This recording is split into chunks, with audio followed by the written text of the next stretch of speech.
a story about some people many of us feel we know intimately. We've shared their sorrows and happiness, felt their emotions of love and hate, and lived with them in the world of make-believe.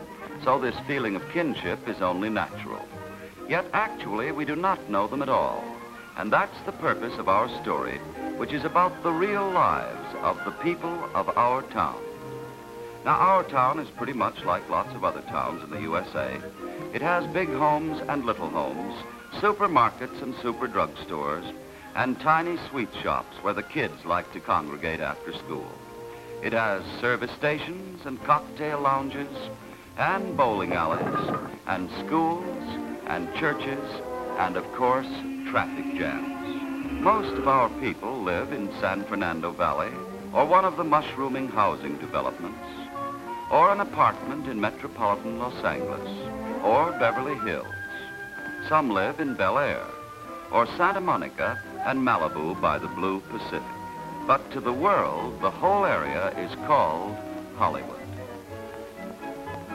Some of our new citizens find homes at the Hollywood Studio Club, which is under the supervision of the National Board of the YWCA. Here they share rooms with the other studio workers. Any girl in any part of the entertainment field is eligible to live at this club. This room was donated by Mary Pickford, who, along with the DeMilles and other pioneers of the industry, did much to erect the present building. Others who lived in this room at one time or another were Maureen O'Sullivan, Linda Darnell, and Donna Reed. These young girls have joined the ranks of the most cosmopolitan group of people in the world. But those in show business were not always blessed with a place that they could call home. For many centuries, the actor had to earn his living by traveling over the face of the globe as a bard or a minstrel. He was always a wanderer. The early days in this country saw him traveling in carnival and minstrel shows, by stagecoach, later on by train. With rail transportation came the stock companies, vaudeville, and the well-known one-night stand. Living out of suitcases and trunks, from hotel to hotel, the railroad timetable was as important to the actor as his wardrobe or his makeup. But with the coming of motion pictures, the life of the actor changed overnight. As the great production centers were built, a permanent home was given to the acting profession. Here, for the first time in history, the actor was able to live and to work in one place. The curtain fell on 2,000 years of wandering. Now let's see what happens when 8,000 traveling actors settle and take root in one small area and form a community.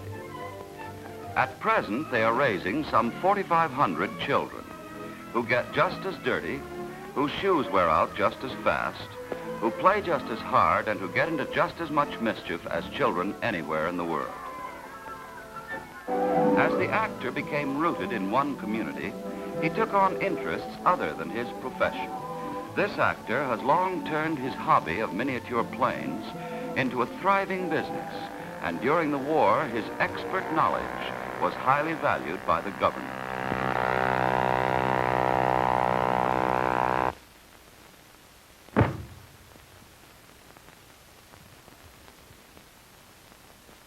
This large and successful orange grove is actively operated by one of our most widely respected actors of character roles. This young lady spends many of her working days as a businesswoman, though on the screen her role is strictly glamour.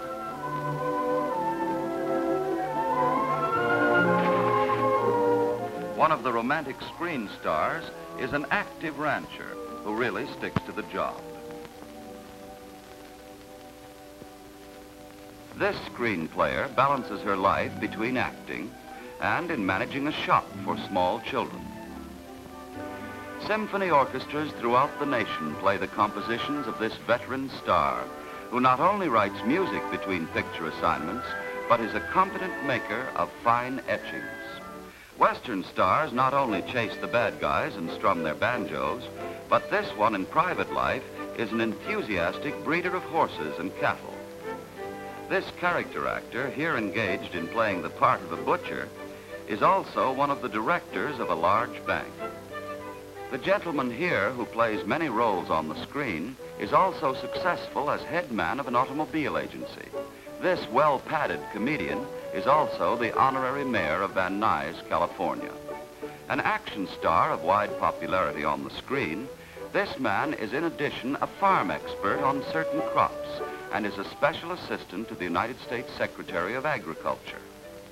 While, as every sports fan knows, these celebrated radio and movie stars are deadly serious when it comes to running their baseball clubs. This actor is often filmed as a guy who is fast with the dames. But his private occupations include that of a leader in the activities of boys, Cub Pack 85 of San Fernando Valley's Carpenter Avenue School. Today's actor comes from many sources, some from colleges where it is possible to plan a career of acting. Some of our citizens began practicing for their careers when most youngsters are entering kindergarten. The Screen Actors Guild is our town's council. It is our union representing 8,000 actors. At our executive board meetings, you'll find a cross-section of all our citizens. In our guild directory, everyone is listed from A through Z, stars and unknowns. Some of the names on the list are world famous. But most are comparatively unknown to the public. Many of them are called stuntmen, but they are really technicians like those who wreck cars.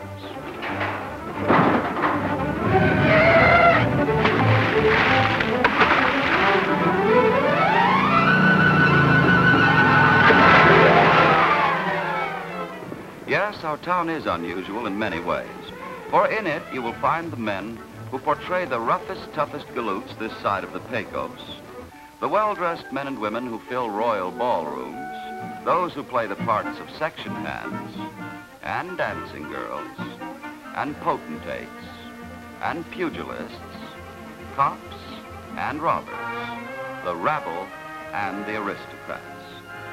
Despite their varied activities, the people in our town are attached to their homes. Maybe it's because so many of them lived out of suitcases before settling down in Hollywood.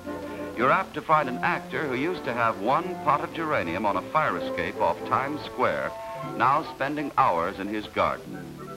Yes, these are some of the citizens of our community. And believe it or not, nearly all of them go to the movies regularly, for show people love show business. People you've seen many times on the screen, and who beneath the tinsel and the makeup and the glitter are very grateful that modern science has made it possible for them to take root in a bit of American soil, the soil they like to call our town.